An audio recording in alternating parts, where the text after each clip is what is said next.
the EU to be working sort of as the leader on this, as opposed to NATO leading the charge as the relationship goes to Russia and the negotiations go.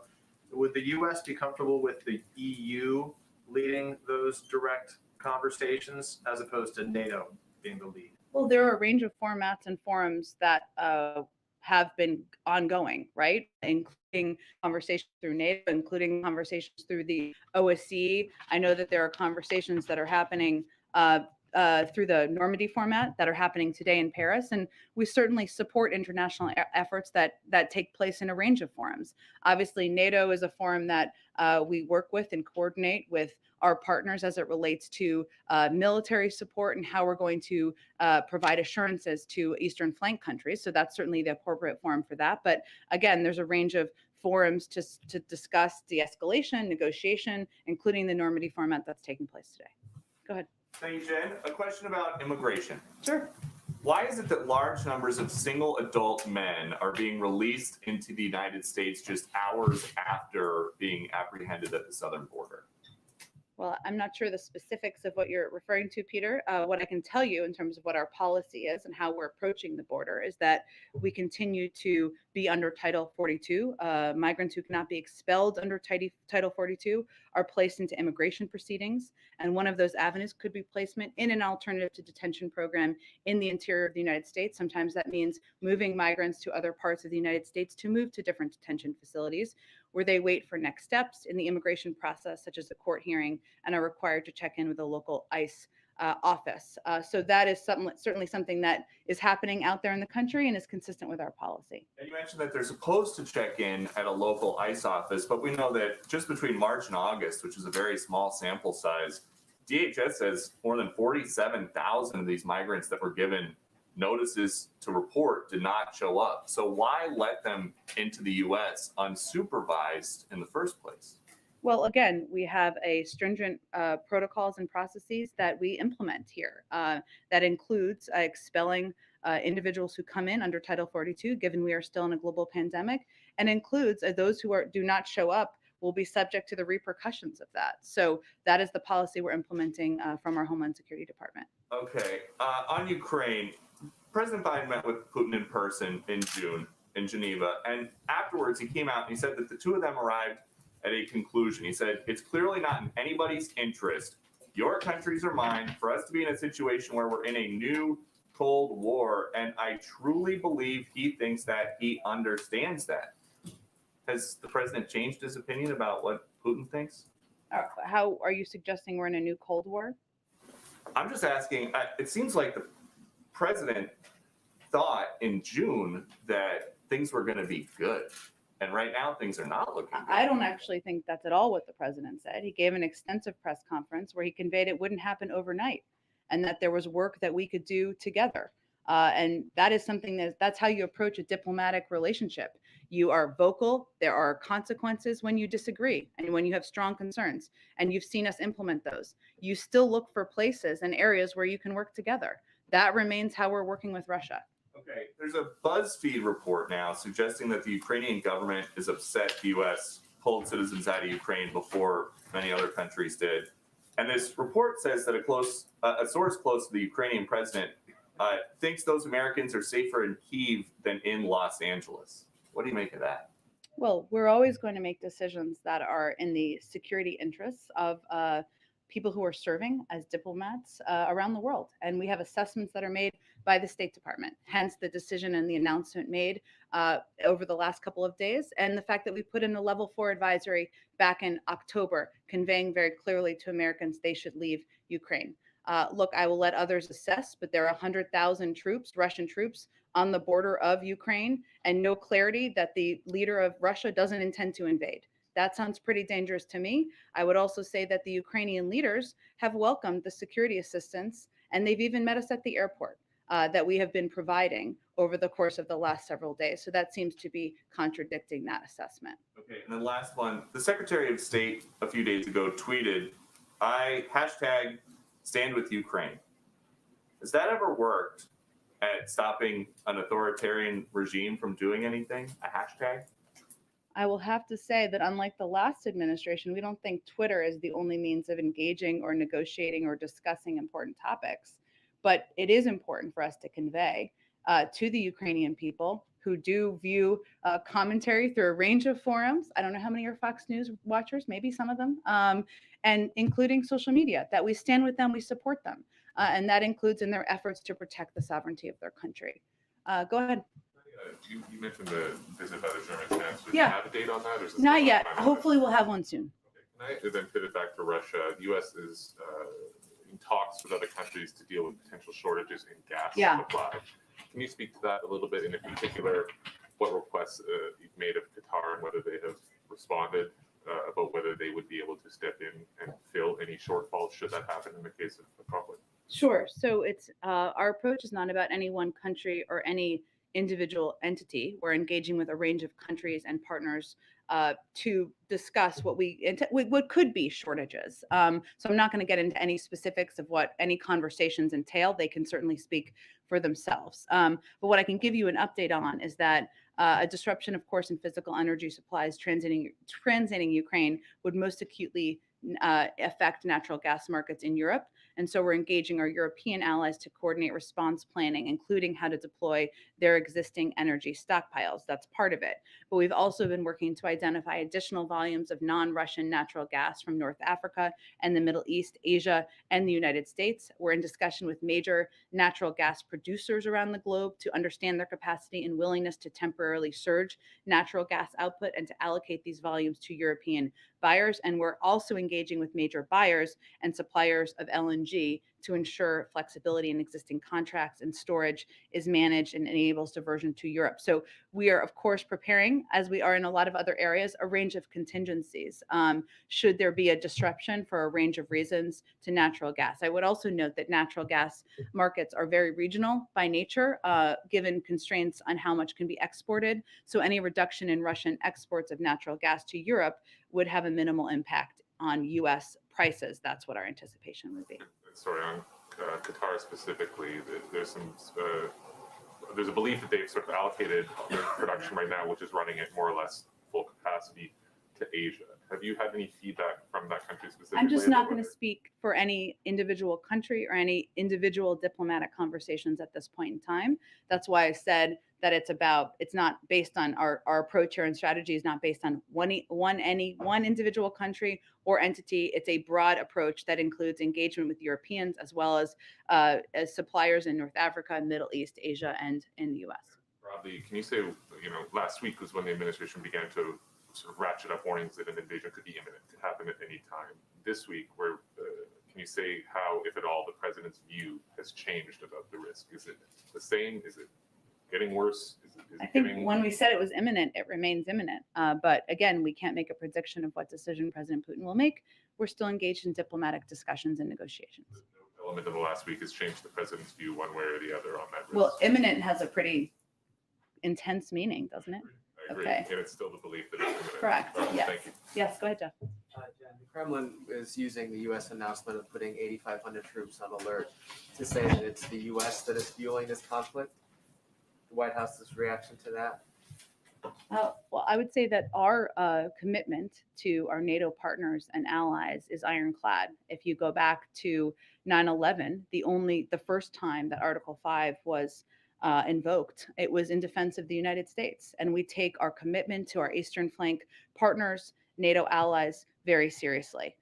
But what is important to note is that the aggressive behavior here is on the part of the Russians. This is a defensive alliance, not an offensive alliance. And what we're doing here is not making a decision, as has been clear by NATO partners and by the president and our members of our national security team, to deploy, but just to be ready. And we have a responsibility to do that so that people who might be deployed can tell their family members. It's a shorter period of time, and to be ready to deliver on our commitment to our NATO partners. Can you clarify, are those 8,500 troops who are now at the ready, as you said, are they already based in Europe? We obviously have Europe a lot and of the United troops there. States. Europe and the United States. Mhm. And did NATO request that the U.S. put them on the ready, or is that a U.S. offer? It's a conversation with NATO, so a collaborative discussion.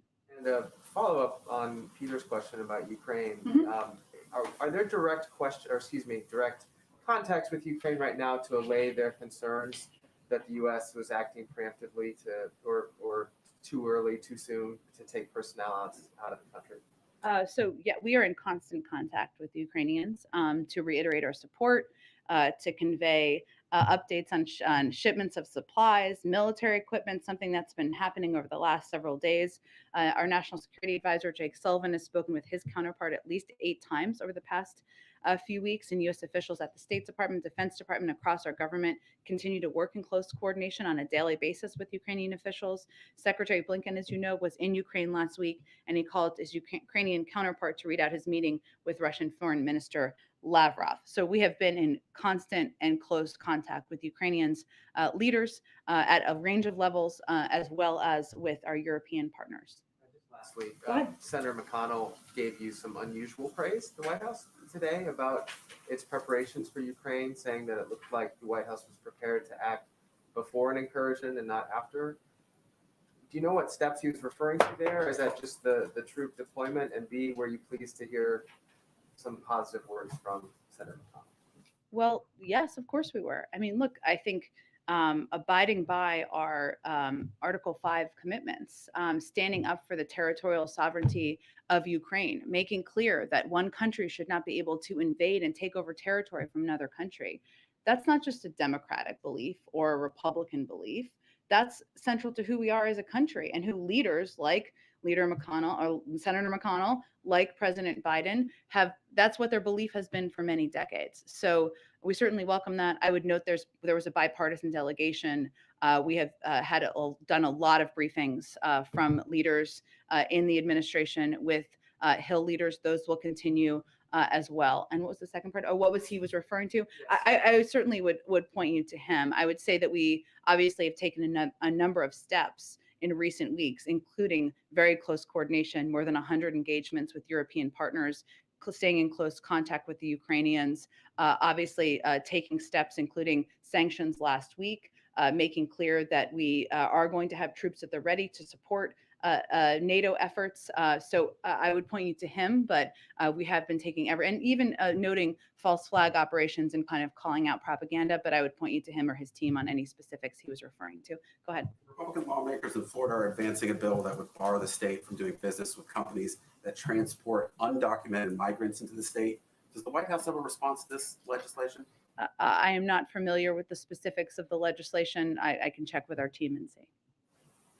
Go ahead. I'll start with a question on behalf of a reporter who can't be in the room today. His name is Pablo Manriquez. The outlet is called Futuro Media. And he asks, what unilateral authority is the president willing to exercise for immigrant relief that has not been tried yet? For immigration reform or relief, or, well, I would say we're going to have to keep trying some of the measures that we have been working on to date. You know, the president put forward, proposed an immigration bill, a comprehensive immigration bill, on his first day in office. We've obviously continued to work with leaders in the Senate to try to push that forward, and including trying to work to have components included in the president's Build Back Better agenda. We're going to continue to work to not only instill and implement safer security measures, but also more humane measures with how people are treated, how children are treated. And we're also going to continue to work and redouble our efforts to address root causes. So we're going to continue to approach this from many fronts. Pablo also asks, is the president willing to reallocate unused green cards and apply them to immigrants waiting in decades-long green card backlogs? Well, we have reform to the system. Green card system is certainly something we've talked about as a part of immigration reform. I can check and see if there's anything we can do unilaterally on that front. Back on Ukraine and Russia, Yeah. Can you give us a status report on the written response to Moscow? When can we expect it, and will it be made public? Sure. I don't have an exact timing update. Of course, that would be led by our Secretary of State and our diplomatic team, who have been closely engaging in these efforts. In terms of whether or not it would be public, I would note that typically it's not. Typically, paper that is part of negotiations or discussions, if you look at the Iran nuclear deal or you look at any treaty, not that this is a treaty, but just as a point of comparison, negotiations or discussions is typically not made public. It's a part of the diplomatic process and has been used by our diplomats for many decades. Is the president involved in the crafting of the response? The president certainly engages, is briefed by, and approves every component of our response and our efforts in this process. One more for me. One of the criticisms that some fellow Democrats have been voicing in the press recently is that the president has surrounded himself with a corps of loyal aides who've been with him for many years, and increasingly these Democrats are publicly saying that these aides have left the president ill-served. Are you aware of a response from the president to those criticisms? In terms of what? Well, there was the Democratic senator quoted today in the newspaper that said that sometimes the boxcars are empty. You know that Senator Manchin has publicly voiced. I didn't really even understand that quote, just to be honest. But here's what I would say, and I think I know what you're getting at, Steve. So let me try to answer your question. I am new to President Biden's orbit. I've only been working for him since I joined the administration during the transition, and then joined in this role here that I'm still in today. What I have found is that I see him on a daily basis, sometimes multiple times a day. He asks me consistently what I think, and by the people who have been surrounding him for some time, whether that's Ron Klain or Steve Ricchetti or others, they've certainly encouraged and supported that relationship and engagement. What I've seen the president do, and I know this isn't what everybody has visibility into, so I guess that's why I'm sharing this level of detail, is if you're in a meeting with him and you're having a conversation, if you don't know the answer, he wants more information, he picks up the phone and he calls the person he thinks does. Sometimes that's Ron Klain, sometimes that's Susan Rice, sometimes it's Brian Deese, sometimes it's Louisa Terrell. That's how the president operates, and that effort to really empower team members and have that direct relationship with the president is something that that's been my experience to date. Go ahead. Thanks, Jen. Just back to your comment about White House outreach on the Hill. Yeah. Can you confirm the White House is holding 2 classified briefings? Yeah, sure. And let me give you a little bit more detail on that, because I think I have that here too. So these briefings are led, of course, by the State Department and Defense Departments. But today we are providing 2 additional classified bipartisan briefings for House and Senate leadership and committee staff. They'll be providing updates on recent developments with Ukraine and Russia and the state of play. We're also working on all members briefings for the House and the Senate in the coming days. In the last week alone, Secretary Blinken and Deputy Secretary Sherman have spoken to nearly 20 members with additional engagements planned this week. And since December, we have had dozens of engagements with Congress on Ukraine and Russia, including 2 by President Biden, including one on December 7th with the Big Four, a January 19th virtual meeting with CODEL members, 6 briefings from National Security Advisor Sullivan to bipartisan members of the House and Senate, including leadership and National Security Committee chairs and ranking members, 9 interagency briefings for bipartisan members of National Security Committees, 8 interagency briefings for bipartisan Hill staff, including leadership committee and personal staff, and of course, an open hearing that Toria Newland participated in back in December.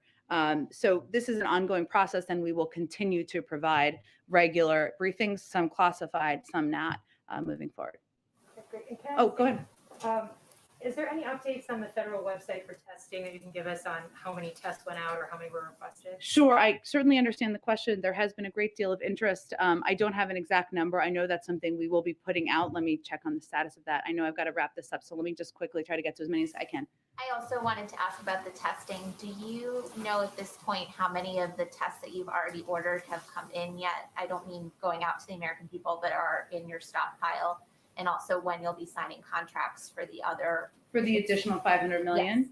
Yes. Let me check on both of those questions for you. And also I wanted to ask you about yesterday when you were talking about the competition executive order. You were saying about how the White House has met 100% of the deadlines in that order. I know a lot of those deadlines are for writing plans to do things in different agencies. Sure. Can you talk about what tangible results Americans will see in the next 6 months to a year out of all those different plans? You've met those deadlines, but now people just start to see the effect of them.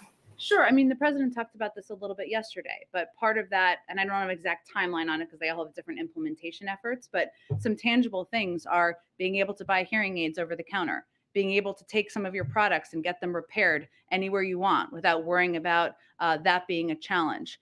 Making sure we're taking steps to address lack of competition that is out there in a range of industries where prices are going up. So every agency is writing different plans, and I'm sure they can detail and outline in more specifics. But I also, Bharat from our NAC team has been one of the people leading this effort, and maybe I'll see if he can come and give you guys all a more comprehensive briefing. Okay, Todd, last one, and then I got it. You guys, I think, got together. Questions. Some members of Congress have been promoting this theory that the FBI had at least one provocateur in the January 6th mob. Can the White House say unequivocally that there were no federal agents who provoked illegal attacks? Well, FBI Director Wray has already said that the FBI had no evidence of this baseless conspiracy, and he would certainly know. And over the last week, we've seen a number of House Republicans announcing billions of dollars worth of infrastructure projects in their districts. These are Republicans who voted against that bill. What does the White House have to say about that? We welcome their support for the president's agenda, and an agenda that was supported by some Republicans, not the majority, and hopefully they'll take the right vote to support their communities and job creation in the future. Maybe we'll make them think twice. Thanks, everyone. I'm so sorry. I think some of you guys have to wrap. Oh, you have time? Oh, sorry. Didn't mean to cut it off so dramatically. Go ahead. Does the White House have any words of support for the students in DC who are currently walking out to protest lax COVID standards in their schools?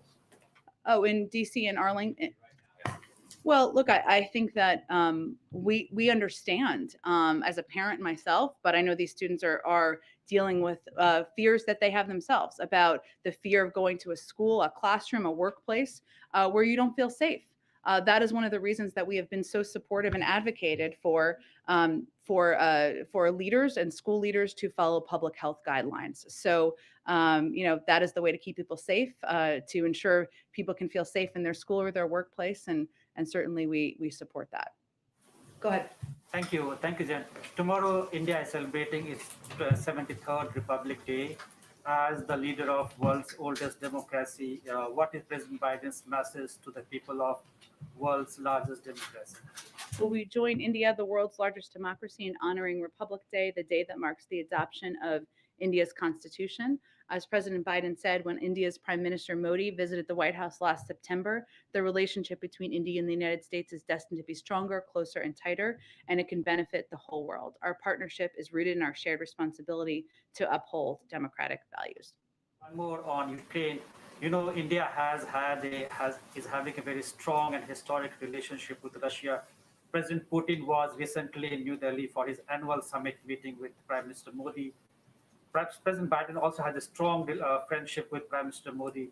Does President Biden think that India and our Prime Minister Modi in his role can do something with both US and Russia to de-escalate the situation in Ukraine? Well, we certainly welcome any efforts to de-escalate, and we are in touch with a range of allies and partners on this, but I don't have any specific conversations to read out that relate to Indian officials. Go ahead, Linda, go ahead. Oh, sure. Yeah. So the president has nothing on his schedule today aside from the PDB. Can you shed any light on how he's spending his day? Well, let's see. This morning, I think he had some policy meetings, also a PDB meeting. He later this afternoon, I think, is doing some remarks review. There are some days that we spend some time doing internal meetings and discussions with policy experts, with policy leaders, and that's what's happening today. He would say he doesn't have nearly enough time of free time on his schedule because it is packed no matter whether people see him or not. Thursday? Is it a lot of time in the Situation Room? Or? There will be certainly some time where he'll be meeting with and engaging with his national security team, I'm certain. We have an event tomorrow on Build Back Better where there'll be a number of CEOs here, so that will be part of the day tomorrow as well. One last question. Sure. Forgive me, it's sort of the elephant in the room. Many people in the country were talking about it last night, this morning. Does the president regret saying what he said about Peter? Can you shed some light if you have had any conversations with him today about what happened last night? Well, I would say what's most important, and it's Peter sitting here, so this is kind of a funny thing, but the president called Peter, and he confirmed this, so this is only why I'm speaking to this. And if you have private conversations with the president, I will assure you I'm not going to convey that on your behalf. But Peter spoke to this. The president called him. He conveyed to him that it was nothing personal, man, and also acknowledged that all of you are going to ask him a range of questions. So I think that speaks for itself. Thank you, everyone. Hopefully I did that justice. Can't confirm. Person familiar. Person familiar. Okay. We only do on the record stuff here, Peter. Thanks, everyone. Have a good rest of your day.